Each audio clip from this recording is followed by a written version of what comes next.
Si vous avez plus de 40 ans, et particulièrement si vous avez franchi la soixantaine, il y a une réalité que nous, les médecins, observons très fréquemment et qu'il est absolument crucial de bien comprendre: l'hyperplasie prostatique bénigne, HPB. Concrètement, c'est quand votre prostate, cette petite glande située juste sous votre vessie, commence à augmenter de taille. Je n'ai pas une exception, loin de là. En fait, les statistiques sont claires. Jusqu'à 80% des hommes développeront des symptômes liés à cette HPB en vieillissant. Vous reconnaissez peut-être certains de ces signes. Un jet urinaire qui perd de sa force, un besoin fréquent d'uriner, surtout la nuit, ce qui peut vraiment gâcher un bon sommeil. Ou peut-être cette envie pressante qui arrive soudainement, vous obligeant à trouver des toilettes rapidement. Et, dans certains cas, on peut même observer la présence de sang dans l'urine. Non, ne l'ignorez pas. Tous ces signaux, même subtils, au début, sont de véritables alertes que votre prostate essaie de vous envoyer. Elle vous dit « j'ai besoin de votre attention ». Mais alors, si la taille n'est pas le seul facteur, qu'est-ce qui provoque réellement ce grossissement et ces désagréments qui peuvent tant affecter votre quotidien? C'est ce que nous allons explorer juste après. Maintenant, abordons un point absolument crucial que, en tant que médecin, je tiens toujours à clarifier, car il y a souvent beaucoup d'idées reçues à ce sujet. Un simple grossissement de la prostate mesuré en centimètres ou en grammes ne signifie pas forcément que vos problèmes seront graves ni que vos symptômes seront intenses. C'est un aspect souvent contre-intuitif pour beaucoup d'hommes. J'ai vu, au fil des années, des patients avec une prostate de taille tout à fait normale souffrir énormément de symptômes urinaires, des réveils nocturnes incessants, des urgences qui gâchent les sorties, un jet urinaire si faible qu'il devient frustrant au quotidien. Pour eux, c'est l'emplacement du grossissement, même minime, qui gêne la sortie de l'urine, ou la réaction de leur propre vessie qui se contracte anormalement. Et à l'inverse, d'autres hommes avec une prostate bien plus volumineuse, dont l'agrandissement est pourtant évident sur les examens, ne ressentaient presque rien du tout. C'est assez étonnant, n'est-ce pas? Cette grande variabilité s'explique par la façon dont la prostate grandit et par sa localisation exacte. Parfois, elle grossit vers l'extérieur et ne comprime pas l'urètre, le conduit par lequel l'urine s'écoule. C'est pourquoi il est essentiel de comprendre que l'évaluation de votre prostate est toujours individuelle et ne se limite pas à une simple mesure. Nous ne pouvons pas nous fier uniquement à la taille pour prédire votre inconfort ou les risques. Votre corps est unique et la façon dont votre prostate se comporte l'est aussi. Des examens approfondis, comme l'échographie, sont absolument fondamentaux pour que nous puissions avoir une vue complète, visualiser la structure de la prostate et comprendre précisément comment elle impacte l'écoulement de l'urine dans votre cas spécifique. Mais alors, si la taille n'est pas le seul facteur déterminant pour ces désagréments qui peuvent tant affecter votre quotidien, qu'est-ce qui provoque réellement ce grossissement et ces inconforts que tant d'hommes ressentent en vieillissant? Puisque la taille n'est pas le seul élément, on se pose naturellement la question: qu'est-ce qui pousse réellement la prostate à grossir et à causer tous ces désagréments? C'est une excellente question, et en tant que médecin, je peux vous dire qu'il y a plusieurs facteurs clés, souvent liés entre eux, qui expliquent ce phénomène. Le premier, et sans doute le plus incontournable, c'est tout simplement le vieillissement. Oui, avec l'âge, notre corps change et la prostate ne fait pas exception. Elle a cette tendance naturelle à augmenter de volume à partir d'un certain âge, généralement après la quarantaine. C'est un processus biologique lié aux décennies d'activité hormonale. Ensuite, il y a la génétique, ce qu'on appelle l'hérédité.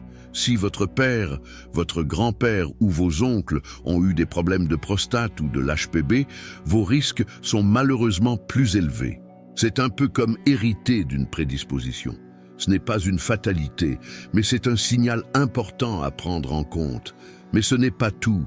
Votre mode de vie joue un rôle absolument majeur, et c'est là que vous avez un pouvoir d'action considérable.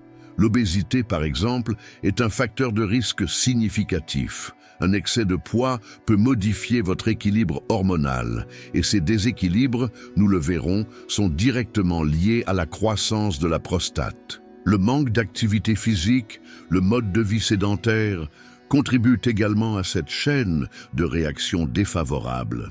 Et bien sûr, une mauvaise alimentation riche en graisses saturées, en sucres raffinés et pauvre en nutriments essentiels peut aussi alimenter l'inflammation et le grossissement de la prostate. C'est pourquoi ce que vous mettez dans votre assiette est si important. Enfin, et c'est un point très important, les déséquilibres hormonaux sont au cœur du processus. Avec l'âge, les niveaux de certaines hormones dans le corps masculin commencent à varier. La testostérone, par exemple, diminue, tandis qu'une autre hormone, la DHT, dihydrotestostérone, qui est une forme plus puissante de testostérone, peut s'accumuler dans la prostate et stimuler sa croissance. De même, un certain déséquilibre avec les œstrogènes, oui, les hommes en ont aussi, peut également jouer un rôle. C'est un équilibre délicat. Et quand il est perturbé, la prostate peut réagir en augmentant de volume. Comprendre ces causes et facteurs de risque est une étape essentielle pour prendre le contrôle de votre santé prostatique. Mais si l'on ne tient pas compte de ces signaux et que l'on ne s'en occupe pas, quelles peuvent être les conséquences de laisser la prostate grossir sans surveillance ? Maintenant, si vous vous dites « Bon, ma prostate grossit, c'est normal avec l'âge, je verrai plus tard », attention, ignorer les signaux que votre corps vous envoie et ne pas s'occuper de l'HPB peut malheureusement entraîner des complications sérieuses, bien au-delà du simple inconfort urinaire. Il est crucial d'être informé pour éviter que la situation ne s'aggrave. La première conséquence, et l'une des plus redoutées, est la rétention urinaire. Imaginez, votre vessie est pleine. Vous avez désespérément envie d'uriner, mais rien ne sort, ou très peu. C'est une urgence médicale, très douloureuse, qui nécessite une intervention rapide, souvent la pose d'une sonde pour vider la vessie. Cette incapacité à vider complètement la vessie est non seulement inconfortable, mais elle crée aussi un terrain propice aux problèmes. Pourquoi ? Parce que l'urine qui stagne dans la vessie devient un véritable nid pour les infections urinaires. Vous vous retrouvez alors avec des brûlures, des douleurs, de la fièvre et des épisodes qui peuvent devenir récurrents et très épuisants. De plus, cette stagnation urinaire peut favoriser la formation de calculs, ou ce que l'on appelle communément des pierres dans la vessie. Ces calculs peuvent provoquer des douleurs intenses et nécessiter des procédures pour les retirer. Mais, le plus grave, si l'HPB n'est pas pris en charge, c'est le risque d'évolution vers une insuffisance rénale. Quand l'urine ne peut plus s'écouler correctement, elle peut remonter vers les reins, les endommageant progressivement et silencieusement. C'est une complication grave qui peut avoir des répercussions majeures sur votre santé globale. Et voici une mise en garde importante que beaucoup d'hommes ignorent. Certains médicaments courants que vous prenez peut-être sans y penser, peuvent aggraver considérablement votre HPB. Je parle notamment de certains antigrippaux en vente libre, de certains antiallergiques ou même de décongestionnants nasaux. Ces substances peuvent contracter le col de la vessie et rendre la miction encore plus difficile, déclenchant parfois une rétention urinaire aiguë. Il est donc essentiel d'en parler à votre médecin ou pharmacien si vous souffrez d'HPB avant de prendre ce type de médicament. Comprendre ces risques est une étape cruciale pour prendre votre santé en main. Mais comment diagnostique-t-on précisément l'HPB et comment la prend-on en charge de manière efficace? C'est ce que nous allons explorer ensemble juste après. Alors, comment fait-on pour savoir exactement ce qui se passe et comment prendre en charge cette HPB de manière efficace? La bonne nouvelle, c'est que le diagnostic de l'hyperplasie prostatique bénigne est un processus bien établi et très important. En tant que médecin, je vais vous guider à travers les étapes essentielles. Tout commence par une discussion approfondie, ce que nous appelons l'anamnèse. Je vais vous poser des questions précises sur vos symptômes urinaires. leur fréquence, leur intensité, ce qui les améliore ou les aggrave et comment ils impactent votre vie quotidienne. Votre récit est crucial, car il nous donne des indices précieux. Ensuite vient l'examen physique qui inclut le toucher rectal. Je sais que beaucoup d'hommes appréhendent cet examen, mais il est rapide, indolore et absolument indispensable. Il nous permet de sentir la taille, la forme et la consistance de votre prostate et de détecter d'éventuelles anomalies. C'est un geste simple qui nous apporte des informations vitales. Nous complétons cela avec des analyses. Le dosage du PSA, antigène spécifique de la prostate, est un examen sanguin essentiel. Contrairement à ce que l'on pense parfois, un PSA élevé n'est pas forcément synonyme de cancer. Il peut simplement indiquer une prostate volumineuse ou une inflammation, et il est très utile pour suivre l'évolution de votre prostate dans le temps. Enfin, l'échographie vient compléter ce tableau. C'est un examen d'imagerie qui nous offre une photo détaillée de votre prostate, de votre vessie et de vos reins, nous permettant de visualiser précisément le grossissement, sa localisation et son impact sur votre système urinaire. L'ensemble de ces éléments permet un diagnostic précis, mais le plus important, c'est le suivi avec un urologue. Ce spécialiste est votre meilleur allié pour surveiller l'évolution de votre HPB, prévenir les complications et, ensemble, décider du meilleur plan de traitement adapté à votre cas. Mais justement, parlons des solutions. Une fois le diagnostic est posé, quelles sont les options pour retrouver un confort urinaire et une meilleure qualité de vie? Vous vous demandez quelles sont les solutions concrètes pour retrouver un confort urinaire et une meilleure qualité de vie face à l'hyperplasie prostatique bénigne?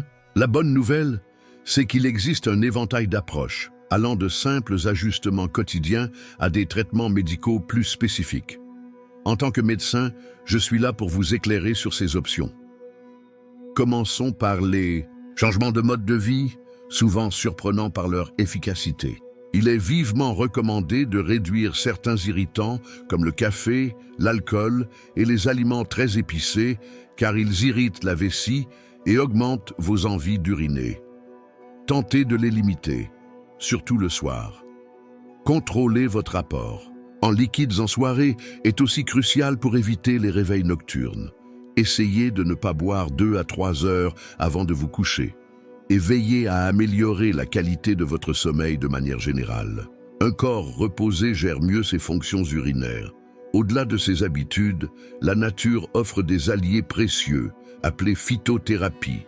Des extraits de plantes comme la sérénoa repent, palmier nain, l'ortie, le lycopène, issus de la tomate et les graines de courge, sont traditionnellement utilisés pour leurs bienfaits sur la prostate, aidant à réduire l'inflammation ou à réguler les hormones. Les oméga 3 sont aussi de puissants anti-inflammatoires.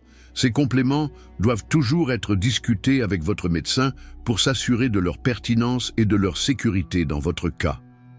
Lorsque ces mesures ne suffisent pas, la médecine moderne propose des médicaments spécifiques très efficaces. Les alpha-bloquants relaxent les muscles de la prostate et du col de la vessie pour faciliter le jet urinaire. Les inhibiteurs de la 5-alpha-réductase, eux, agissent sur la production d'une hormone pour réduire la taille de la prostate sur le long terme.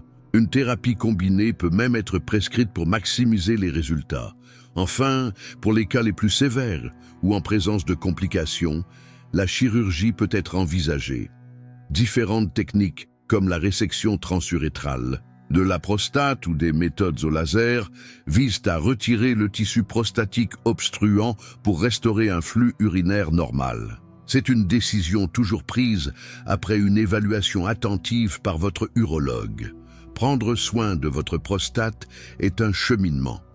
Que ce soit par des changements de mode de vie, des compléments naturels, des médicaments ou une intervention, des solutions existent pour retrouver confort et qualité de vie.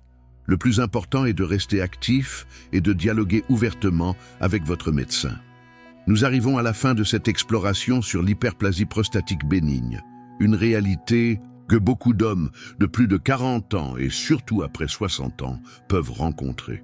En tant que médecin, mon souhait était de vous éclairer et de vous donner les clés pour mieux comprendre et gérer cette condition. Nous avons vu que l'augmentation de la prostate est fréquente, avec des symptômes comme un jet urinaire faible ou des réveils nocturnes. Mais crucialement, la taille de votre prostate n'est pas le seul indicateur de la gravité. Une petite prostate peut causer de grands désagréments. C'est pourquoi une évaluation individuelle et complète par un professionnel est indispensable. Nous avons également mis en lumière les multiples facteurs qui y contribuent, le vieillissement bien sûr, mais aussi l'hérédité, vos habitudes de vie, obésité, sédentarité, mauvaise alimentation et les changements hormonaux. Comprendre ces causes est un premier pas vers l'action. N'oublions pas les conséquences d'ignorer les signaux. Cela peut mener à des complications sérieuses, comme la rétention urinaire, des infections ou des atteintes rénales. Certains médicaments courants peuvent même aggraver la situation, d'où l'importance capitale d'un diagnostic précoce et d'un suivi régulier avec un urologue. Mais des solutions existent, des ajustements simples de votre mode de vie.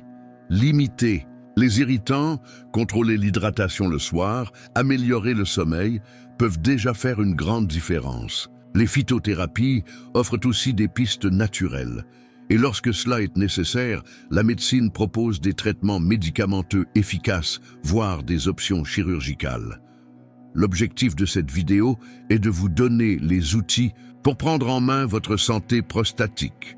C'est un voyage vers le bien-être qui demande écoute, attention et collaboration. Chaque action consciente est un investissement précieux pour votre confort et votre sérénité. Passez à l'action et engagez-vous pour votre santé. Si cette vidéo vous a éclairé et vous a donné envie d'agir pour votre prostate, j'ai une question pour vous. Quelle est la première petite habitude que vous allez changer ou le premier conseil que vous allez mettre en pratique dès aujourd'hui pour votre santé prostatique? Partagez votre réponse dans les commentaires.